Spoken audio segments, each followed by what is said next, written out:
نبی کریم رؤوف الرحیم صلی اللہ علیہ وسلم نے فرمایا وما عطلوا کتاب اللہ وسنت نبیہ صلی اللہ تعالی علیہ وسلم الا جعل اللہ بأسہم بینہم، جب لوگ قرآن اور سنت کو چھوڑ دیں گے تو وہ ایک دوسرے کے درمیان لڑائیاں پیدا ہونا شروع ہو جائیں گی۔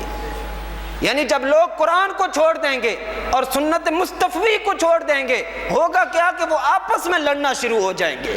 آج ہر گھر میں جھگڑا ہے، ہر محلے میں جھگڑا ہے، ہر کسی کو کوئی عہدہ ملا ہوا ہے تو 10 اس کے خلاف چل رہے ہیں، 10 کہہ رہے ہیں کام کیسا کر رہا ہے، یہ الگ بات ہے۔ لیکن ہر گھر میں جو لڑائی ہے، ہر محلے میں جو لڑائی ہے، کبھی اس کے پس پشت کی طرف دیکھا ہے میں نے اور آپ نے کہ ہم نے قرآن اور سنت کو حضرات محترم چھوڑ دیا؟ نبی علیہ السلام کا فرمان مبارک ہے، جو قرآن اور سنت کو چھوڑ دے گا وہ آپس میں لڑنا شروع ہو جائیں گے۔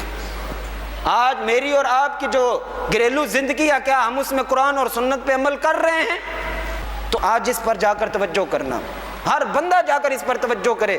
میری جو لڑائیاں ہیں، میری جو بیوی کے ساتھ، ماں باپ کے ساتھ، بہن بھائیوں کے ساتھ، یا محلے والوں کے ساتھ، یا کسی کے ساتھ بھی اگر وہ لڑائی ہے تو اس کی پس پشت دیکھنا ہے کیا ہے۔ کیا میں قرآن پہ عمل کر رہا ہوں؟ کیا میری 5 فٹ پر شریعت مصطفیٰ لاگو ہے؟ اگر تو لاگو ہے تو اللہ کا شکر ادا کرے، اگر لاگو نہیں ہے تو لاگو کرنا شروع کر دے۔ لہٰذا اپنے بچوں کی خود حفاظت کریں، اپنے بچوں کو قرآن پڑھائیں، اپنے بچوں کو حدیث پڑھائیں، اپنے بچوں کو نمازوں کا پابند بنائیں، اور جس بندے کے بچے اللہ اکبر مصلی رسول کے مضبوط پابند ہو گئے، اللہ ان کو دنیا اور آخرت کی نعمتوں سے مالا مال فرما دیتا ہے۔